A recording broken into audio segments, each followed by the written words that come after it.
In our earlier classes, we have discussed very many cycles pathway, and we have also learned that how a respiratory process, that catabolism is going on in any living system.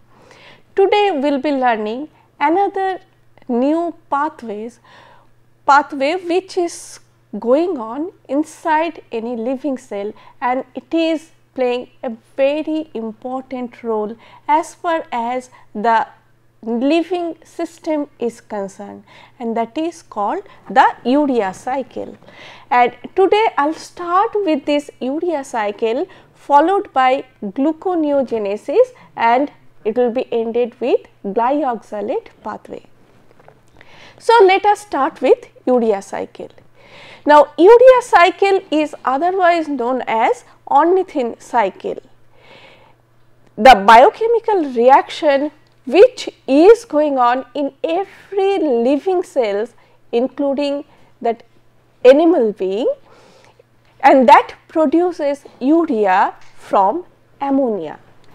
This cycle is the first metabolic cycle discovered by Hans Krebs and Kurt Henseleit in 1932.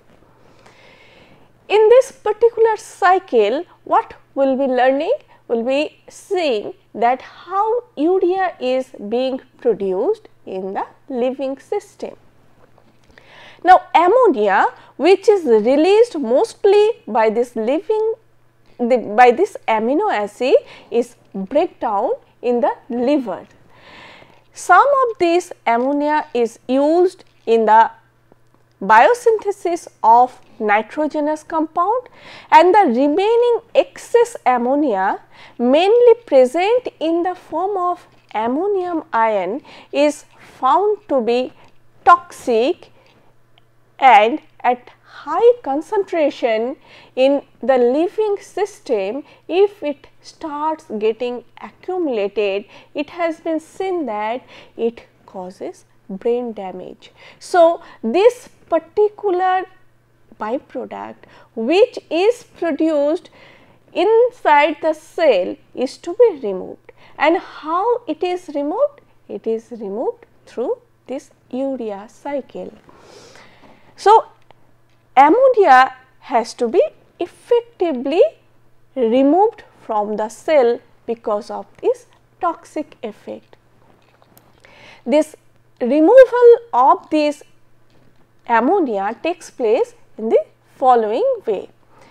In case of aquatic animals, so in the beginning only I have told you that in any living system this type of urea cycle is present. So, in case of the aquatic animal, mainly these bony fishes, it directly excrete ammonia into the surrounding water, and this group of animals are called ammonotelic animals.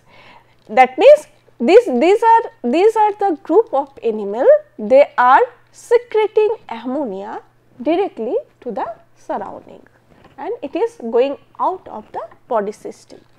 In case of terrestrial vertebrates, including human, so in case of our system, what we do, how we excrete, it is getting excreted in the form of urea, and this group of animals are called urotelic animals.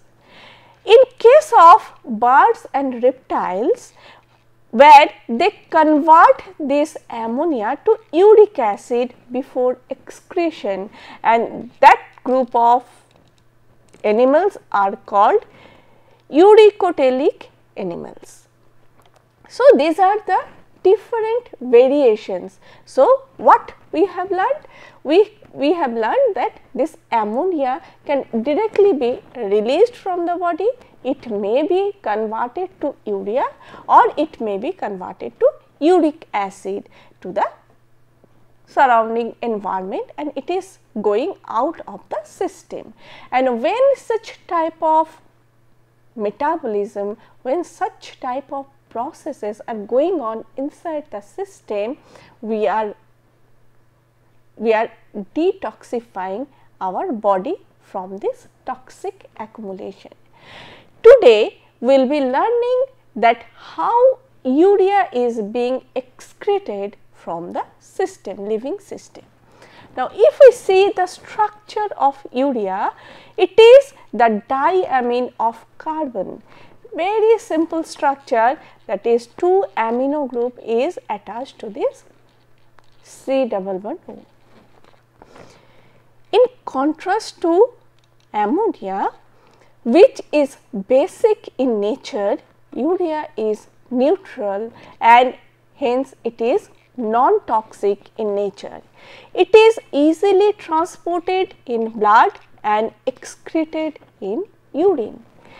Urea is produced in a cycle, sequence of the reactions called as urea cycle.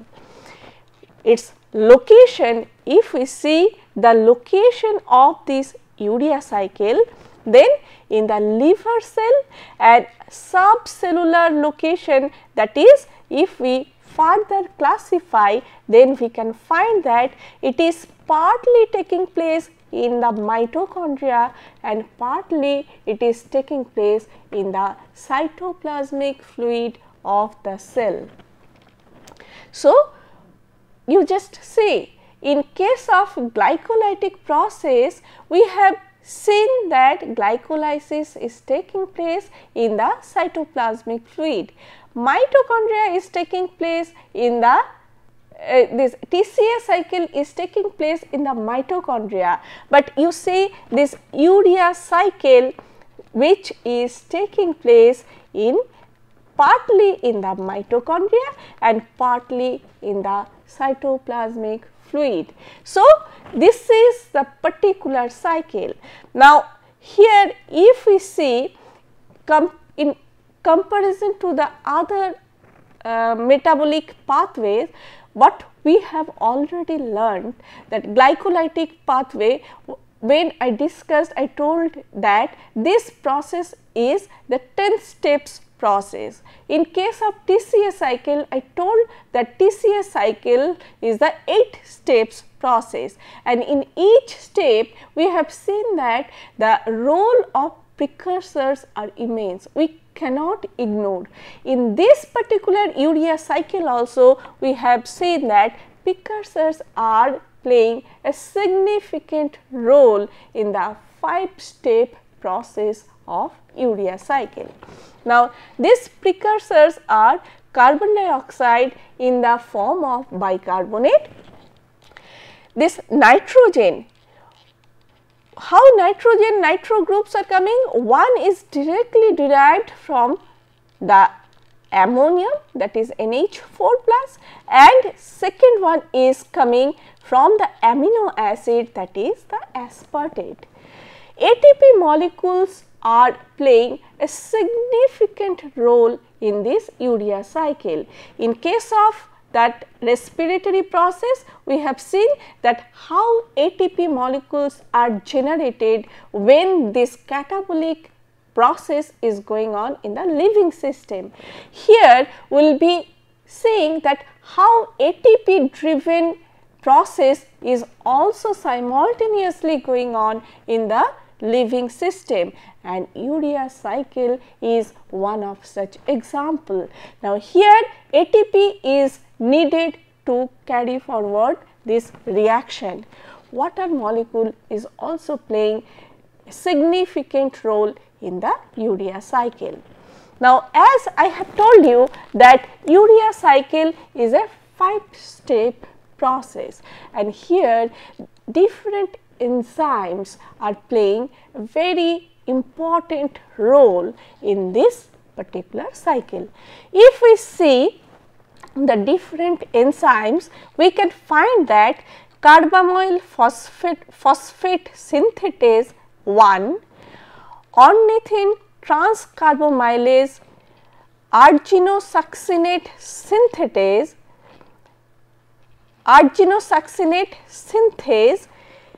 arginosuccinate lyase and arginase enzymes are playing a vital role in this urea cycle.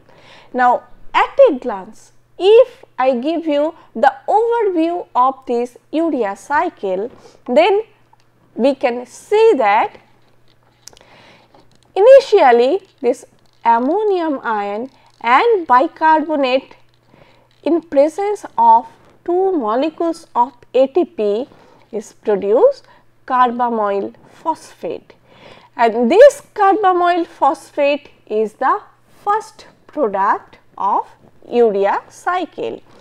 This particular reaction is taking place in the presence of the enzyme called carbamoyl phosphate synthase 1. This particular reaction, when it is going on, it produces two molecules of ADP and inorganic phosphate. This particular step is going on inside the mitochondria of the cell. When we are coming to the second step, carbamoyl phosphate and ornithine, which is already present in the mitochondria, it is producing citrulline and one inorganic phosphate in the presence of ornithine transcarbamylase, and here this step is also taking place in the mitochondria of the cell. As soon as citrulline is produced, citrulline is going out of this mitochondria and it is coming to the cytoplasmic fluid of the cell, and citrulline in presence of aspartate and one molecule of ATP is needed to go forward this reaction, and it is producing arginosuccinate and one AMP and inorganic phosphate in the presence of this enzyme arginosuccinate synthase, and this reaction, as I have mentioned, that it is taking place in the cytoplasmic fluid of the cell. Arginosuccinate in the presence of arginosuccinate lyase. This is the reaction when lytic process, breakdown process is going on, and it is once again forming this arginine and fumarate, and it is taking place in the cytoplasmic fluid of the cell. Arginine in presence of water once again getting converted to ornithine and urea. Urea is going out of the system, and ornithine from the cytoplasmic fluid is once again entering to the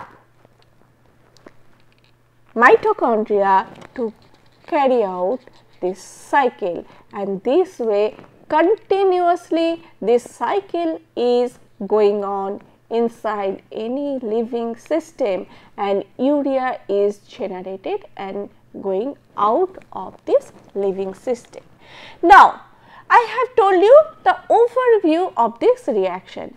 Actually, how these reactions are going on, this is a very simple pathway, and here as I have told you the overview, and then we will come systematically each and every step and how this product and byproducts are produced, we will also see and learn.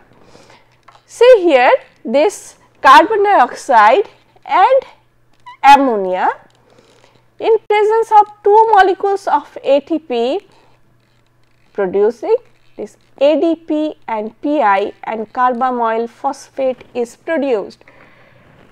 See this carbon dioxide which is donating this bicarbonate, and this ammonia, see here ammonia is there. See this ammonia in the form of ammonium ion, two molecules of ATP and one water molecule is yielding carbamoyl phosphate along with the production of 2 ADP Pi and 3 hydrogen molecule. So, this is the first step of urea cycle. Now, here you see carbamoyl phosphate synthase enzyme is playing a significant role in this conversion process. Now, when this is getting converted, it is this carbamoyl phosphate is produced. This carbamoyl phosphate in presence of ornithine is converted to citrulline, and the enzyme which is playing a significant role is the ornithine carbamyl transferase. So, here you see this is producing this citrulline. This process, up to this process, it is going on in the mitochondria of the cell. Here, as soon as citrulline is produced, citrulline in presence of aspartate and the enzyme arginosuccinate synthase is getting synthesized in presence of one molecule of ATP and producing arginosuccinate. Arginosuccinate, when it is produced in the presence of the enzyme arginosuccinate lyase, is once again splitted into arginine and fumarate. This fumarate is, we know that this fumarate is one of the byproduct of TCA cycle.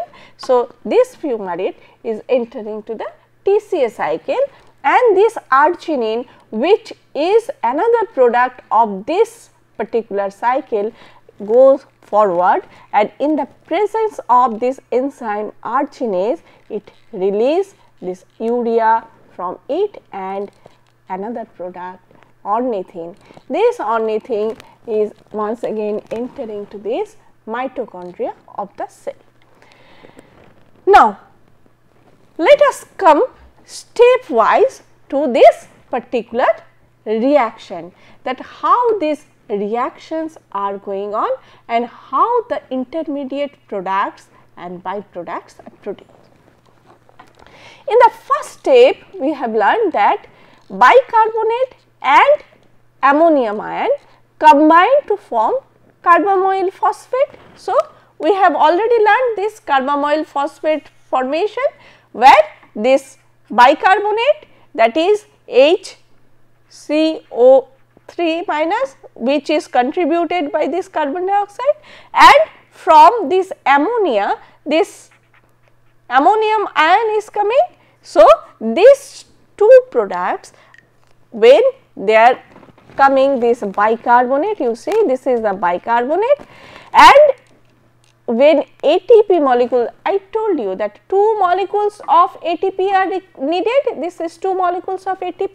So, first molecule ATP is coming and it is donating its phosphate group and it is producing carboxyphosphate. You see this phosphate group is donated by this ATP and ADP production is there. That means, this bicarbonate is getting converted to carboxyphosphate. Now, here when carboxyphosphate formation is there, then ammonia in the form of ammonium ion is coming and playing a significant role. Now, this ammonia is coming and it is forming the carbamic acid. That means, this carboxyphosphate now once again become this removal of phosphate group is taking place and it becomes carbamic acid. When this carbamic acid is formed, another molecule of ATP is coming and donating its phosphate to this carbamic acid, and ultimately you see this carbamoyl phosphate is formed. You see this is the phosphate and this is the carbamoyl group, and carbamoyl phosphate is produced, which is the end product of this first step of urea cycle. Now, if we sum up, then this step comprises the 3 substeps where phosphorylation of bicarbonate forms the carboxyphosphate. This is the first step. Reaction with ammonium ion with the carboxyphosphate to form carbamic acid. This is the second step.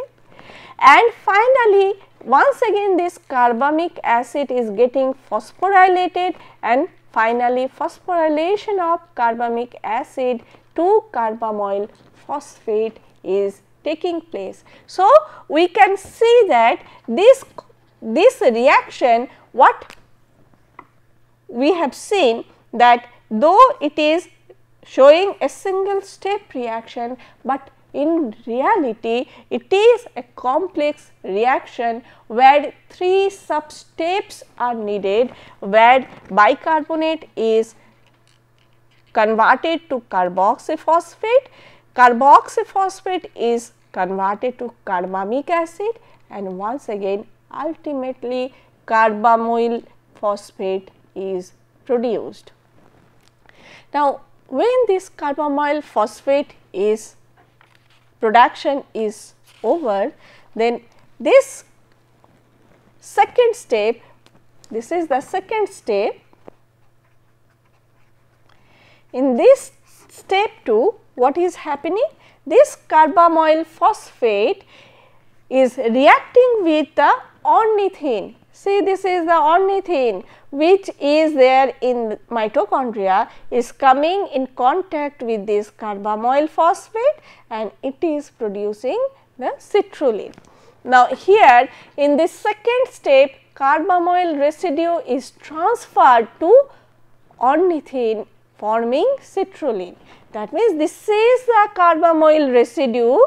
These carbamyl residues are getting transferred to this ornithine group, and this ultimate result is the formation of citrulline. This reaction is catalyzed by ornithine transcarbamylase enzyme. Citrulline is passed into cytoplasm via the transporter, the transport system which is there. This citrulline, now also this citrulline which is produced is in the mitochondria of the cell, and this citrulline is now coming through transporter to the cytoplasmic fluid of the cell. So, now this transportation of this citrulline is taking place. So, in this step, what we have seen? We have seen that carbamyl phosphate, this carbamyl group is being transferred to ornithine and citrulline is formed. Now, in the next step, what is there? That aspartate is condenses with this citrulline forming arginosuccinate. Now, if we see this citrulline, which is the end product of the second step, in the step 3, what is happening? This citrulline in presence of aspartate, that condensation reaction is going on in presence of one molecule of ATP which is producing one AMP and inorganic phosphate, and arginosuccinate is produced. This reaction is catalyzed by arginosuccinate synthetase enzyme. Now, here we can see that here this transfer of this group is taking place, and the amino group of this aspartate is going and getting binded, and the new group is getting connected with the citrulline producing arginosuccinate. This is the condensation reaction.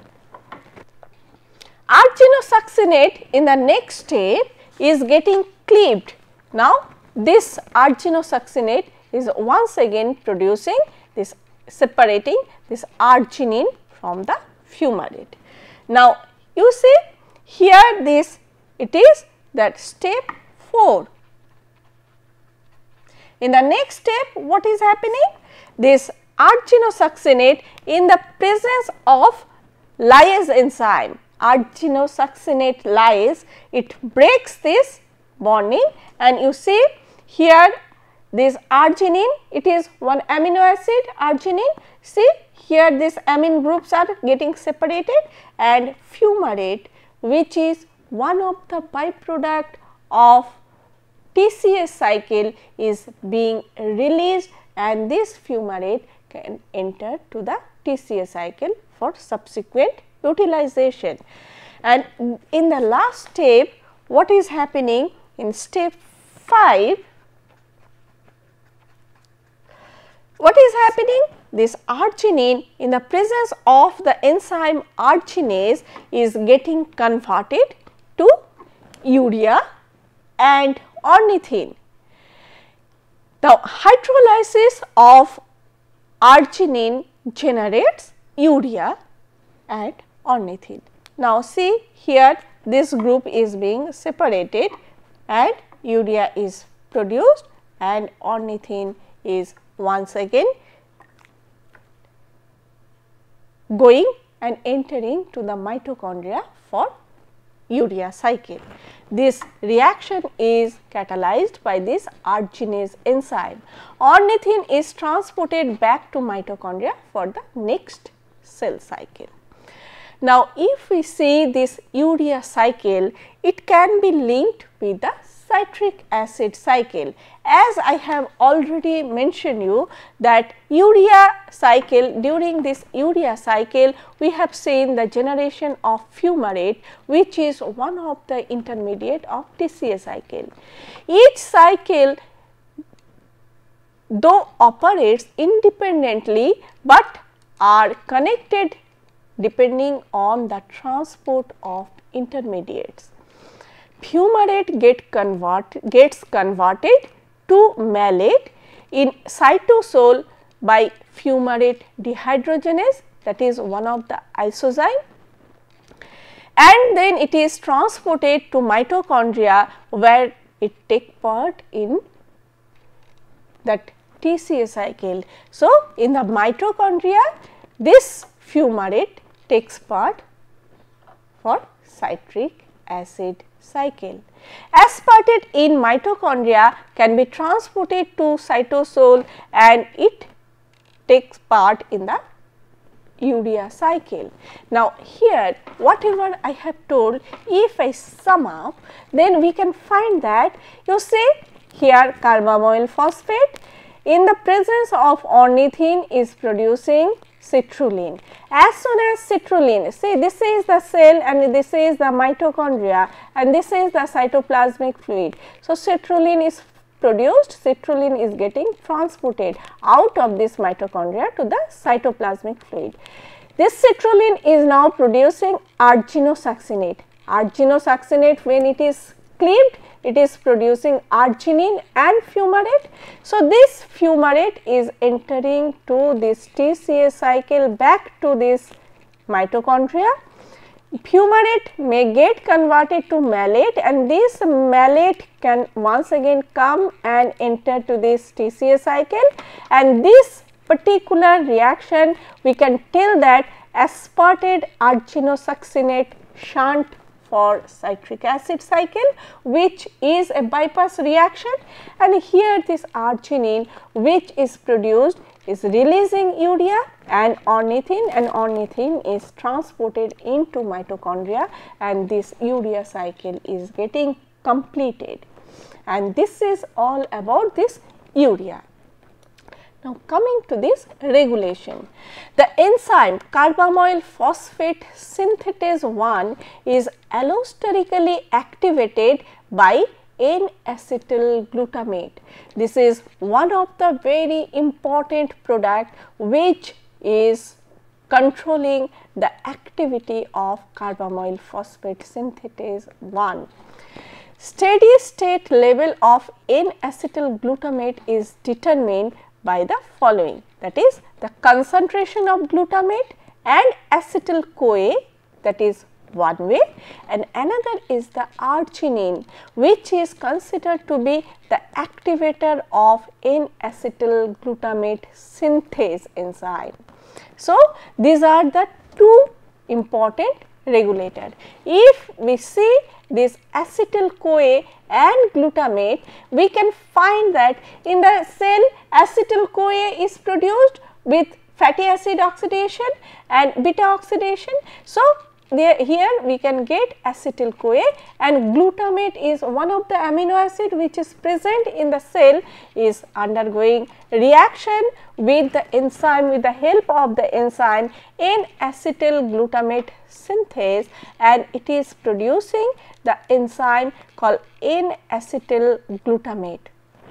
This N-acetyl glutamate, and here arginine is also playing a important role to catalyze this reaction. Now, this N-acetyl glutamate is playing a significant role as it is the regulatory enzyme for carbamoyl phosphate synthetase 1. Now, this product undergoes several unknown reaction, and ultimately it is coming and it is just activating this enzyme, and this bicarbonate and ammonia in the presence of this enzyme is getting converted to carbamoyl phosphate, which is the initial product to start the urea cycle, and this way this N-acetyl glutamate is controlling this or accelerating the rate of carbamoyl phosphate production in the cell. Now, if we see the energetics, then we can find that ammonia, carbon dioxide, aspartate, 3 molecules of ATP, 2 molecules of water gives rise to urea, fumarate, 2 molecules of inorganic phosphate, AMP and pyrophosphate. And thus, in the entire cycle, we can find that ATP, 3 molecules of ATP are used up. It is needed to carry forward this reaction. 2 molecules of ATP is being used in the first step, and 1 molecule of ATP is used during the formation of arginosuccinate, and that is here it is the energy driven process. Now, if we see the urea cycle disorder, then we can find that an urea cycle disorder or urea cycle defect is the genetic disorder caused by a deficiency of one of the enzymes in the urea cycle, which is responsible for removing the ammonia from the blood stream. That means, here with the defect, that accumulation of toxic substances in the form of ammonia is there inside the living system. The nitrogen accumulates in the form of ammonia, a highly toxic substance, and is not removed from the body. Urea cycle disorders are included in the category of inborn error of metabolism. Now, how to know? It can be, this disorder can be recognized by very many ways. We can measure some of the end product in the blood, and as we have already learned that this urea cycle is taking place either in the mitochondria or in the partly in the mitochondria and partly in the cytoplasm. So, here what is there? If this N-acetyl glutamate synthase enzyme is not there, then it is called N-acetyl glutamate synthase deficiency. If this deficiency is there, then ammonia concentration in the blood is going up. Carbamoyl phosphate synthase 1, and if this particular enzyme is not there, then also it is called carbamyl phosphate synthase 1 deficiency, and here also this ammonia concentration is going up. Ornithine transcarbamylase, this is another enzyme, and if the disorder is there, then we are calling ornithine transcarbamylase deficiency, and here it is resulting in the higher concentration of ornithine, urea, orotic acid in the blood. In the cytoplasmic, when we are considering the cytoplasmic enzymes, then arginine synthetase enzyme, and if it is not there, its deficiency is called citrullinemia, and here citrulline concentration in the blood is getting up. Arginosuccinate lyase, if not there, if it is deficient, then it is called AL deficiency or arginosuccinate acid urea deficiency, and here citrulline arginosuccinic acid concentration in the living system is going up. If arginase enzyme is deficient, arginase enzyme is not there, that is called arginemia, and here arginine concentration in the body is going up. Now, to treat such type of patient, for treatment what we have to do, we are doing here, the patient who are suffering from such type of diseases, we have to give a controlled diet where this protein intake should be minimum, where because there should not be much protein that can generate excessive ammonia, which is formed out of these protein molecules. This protein restriction is used in conjunction with the medication which provide alternative pathways for the removal of ammonia from the blood. Frequent blood testings are required to monitor the disorder, optimize treatment, and frequently hospitalizations are necessary to control this disorder.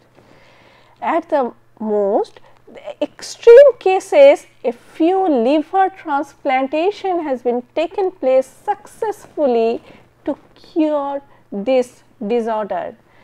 Now, if we come to this particular disorder, and if we see this urea cycle, we can find that these amino acids are playing a significant role in this particular cell cycle, in this urea cycle. And if we see the different families, that is C4 family conversion into oxaloacetate, and if we see, we have seen that N-acetyl glutamate is playing a significant role in operating this carbamyl phosphate synthetase 1. So, that enzyme which is there, that glutamate is playing a significant role. So, if we see inside the cell, how we can tell this aspartate and alpha ketoglutarate, aspartate is the amino acid and alpha ketoglutarate is one of the intermediate product of TCA cycle. When they undergo some reaction, they produce oxaloacetate and this glutamate, which is playing a significant role in that supplying that N-acetyl glutamate formation. If we see that C5 family conversion into alpha ketoglutarate through glutamate, we can find that glutamine, proline, arginine, histidine, they all are amino acids, they are converted back to glutamate. When glutamate is there, glutamate is getting converted to alpha ketoglutarate, and this way this alpha ketoglutarate and glutamate is playing a significant role to operate this urea cycle. Now, coming to this another important amino acid which is also playing a significant role in this particular glutarate production, we can find that this conversion of histidine into glutamate. Histidine is also another important amino acid which is present in any living system, and it has got one imidazolium group. And this imidazolium group is present in histidine, which makes it unique from any other amino acids, and when it undergoes some reaction, ultimately we can find that this glutamate is produced from this histidine molecule, and this way this glutamate concentration in the cell is being maintained by very many pathways from where this urea cycle or the intermediate, this glutamate, which is one of the important intermediate for this urea cycle operation, and this way this urea cycle is being operated inside any living system. Now, coming to the another topic, that is the gluconeogenesis. Now, here in my earlier class I have already discussed the synthesis of glucose, that glucose is being produced, and I have told that how glucose to glycogen and glycogen to glucose production is taking place, or this type of conversion, that excess glucose is there, it is converted to glycogen. Body is in need of glucose, glycogen is broken down to this glucose molecules, and this way this glucose generation is there from this carbohydrate moieties, that I have already discussed in my last class. But today I will be discussing that another pathway, that how glucose can also be produced from non-carbohydrate source. Now, see, the gluconeogenesis is the synthesis of glucose from non-carbohydrate precursors, that is pyruvate, lactate, glycerol and amino acids. So, here we can see that not only this carbohydrate, but the non-carbohydrates are also playing a significant role as far as this glucose production inside the cell is concerned. It is one of the two main mechanisms the body uses to keep blood glucose level from dropping too low, that is when blood glucose is dropping down, it is called hypoglycemia. The other means of maintaining blood glucose level is through degradation of glycogen, what I have already discussed, and how glycogen is being chopped, broken down to glucose, that we have already learned. Now, today we will be learning that from non-carbohydrate source how glucose is being generated. In animals, the gluconeogenesis pathway is for the most part the reverse of glycolysis. There are substitute or bypass reactions for the irreversible steps of glycolysis. Sometimes what we have learned in glycolysis, glucose is converted to pyruvate, but we can see here that pyruvate is one of the precursors for gluconeogenesis. So, from pyruvate when glucose is produced, it is just opposite to that of this glycolytic process, but in actuality it is not totally like that, because some of the reactions which are taking place and which are non-reversible, irreversible in nature, those type of reactions are bypassed in gluconeogenesis. Now, let us learn that what are those bypass reactions which are there in gluconeogenesis. Now, here as I have told that pyruvate to glucose is the gluconeogenesis. Now, if we start from the end product of glycolysis, that is pyruvate. Now, pyruvate in presence of in the presence of the enzyme pyruvate carboxylase, and one molecule of ATP is being required, and this bicarbonate is needed to convert this thing to ADP. Now, gluconeogenesis begins in the mitochondria with the formation of oxaloacetate through carboxylation of pyruvate.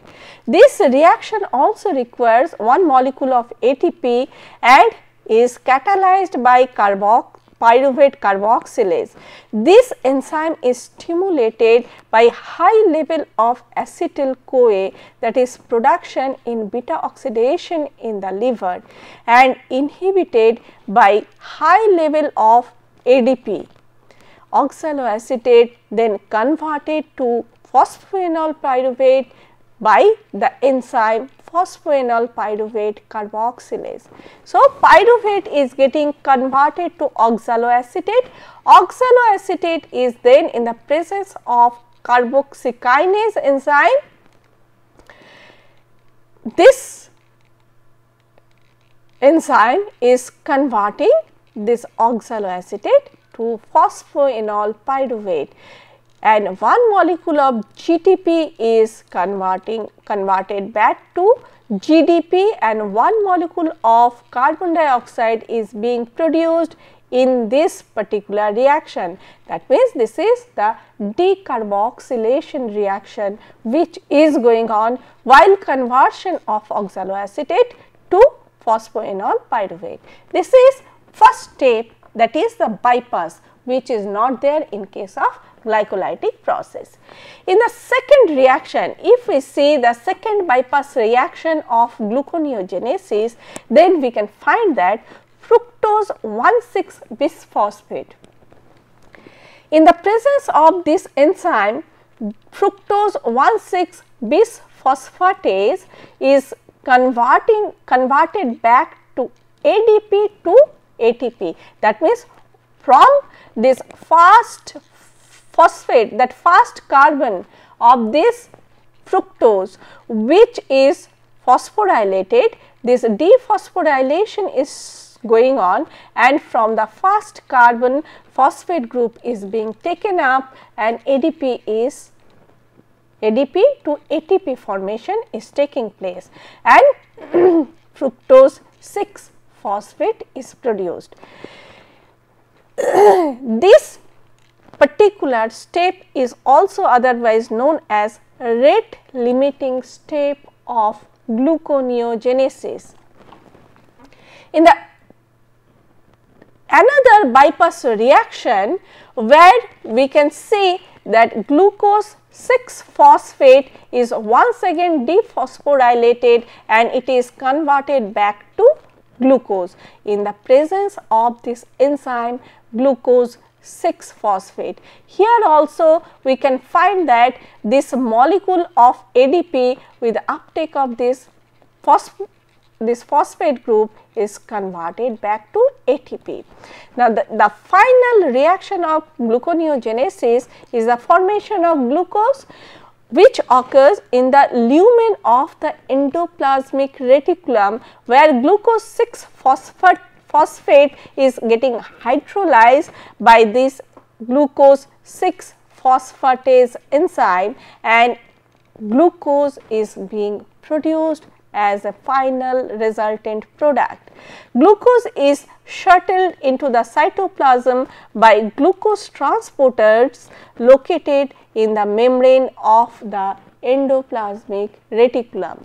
And this is the bypass reactions, and remaining that the other reactions which are there inside this are same as that of this glycolytic process.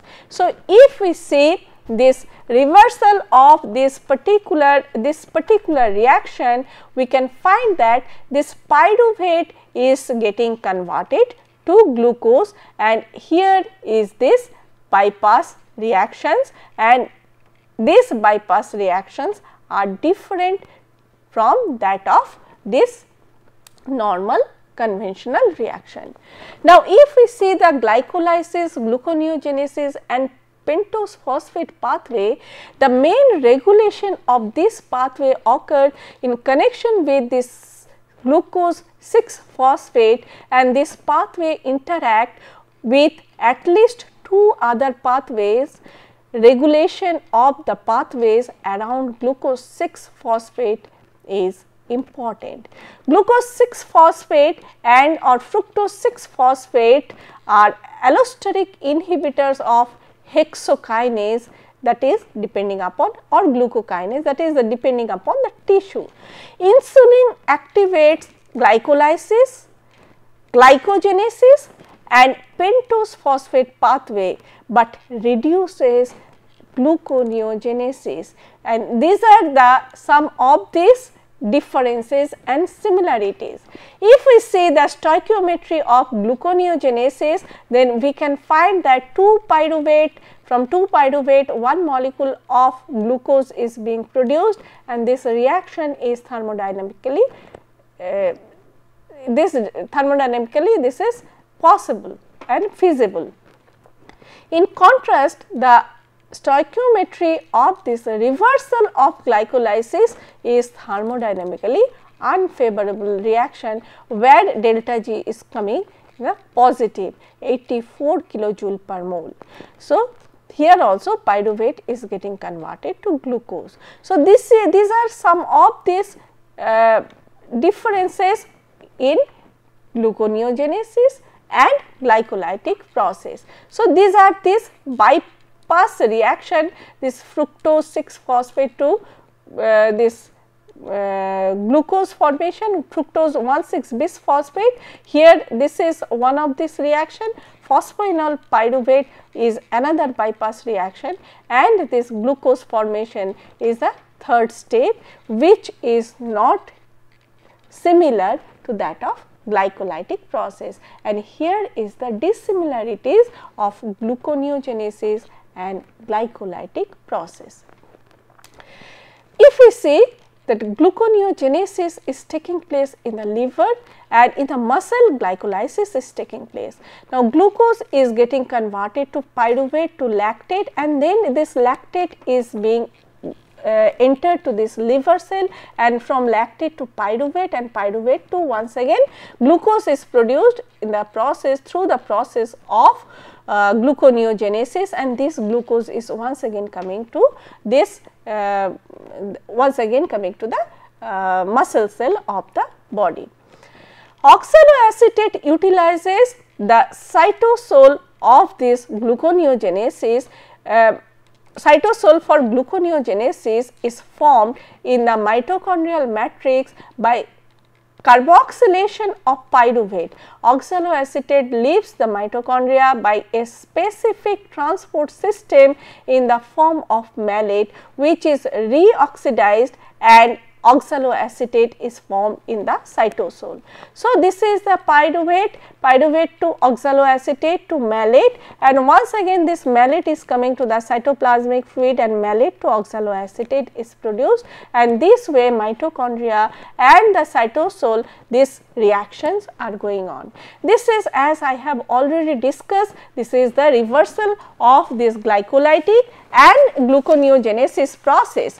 Now, if we see the similarities and dissimilarities of this glycolysis and gluconeogenesis, we can find that here 3 enzymes which are participating in the glycolysis process is different from that of this gluconeogenesis.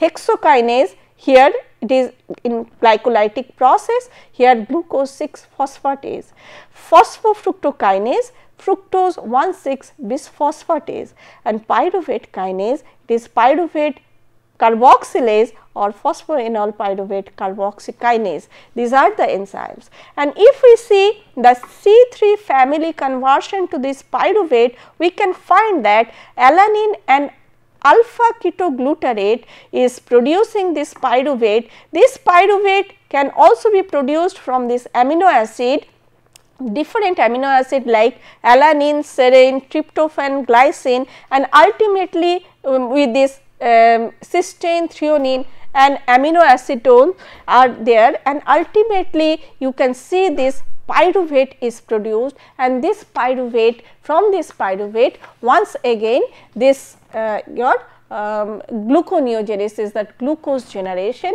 may also take place in the liver cell of the body.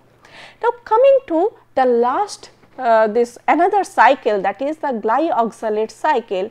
Glyoxylate cycle is an anabolic pathway which is occurring in the plant and several microorganisms. This pathway thus allows the cell to obtain energy from the fat. It utilizes acetate from fat for biosynthesis of carbohydrate.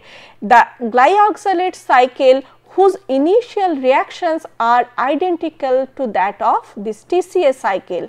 So, here we can find that this acetate is getting converted to citrate, citrate to isocitrate, and then isocitrate, that other reactions which are there, which is forming this succinate and glyoxylate, which is entering once again to this particular cycle. This glyoxylate cycle in plant is taking place in the glyoxysome of the cell.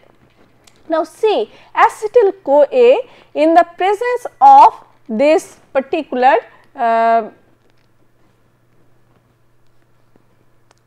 acetyl CoA in the presence of oxaloacetate is converted to citrate. This citrate is getting converted to isocitrate. You see, this after this reaction, it is similar to that of this TCA cycle. As soon as isocitrate is produced, it is producing succinate, and the 6 carbon is broken to 4 and 2, this glyoxylate, and here another molecule of acetyl CoA is needed to produce this malate, and once again oxaloacetate is formed. And in this way, when we see this particular pathway, we can find that this TCA cycle, this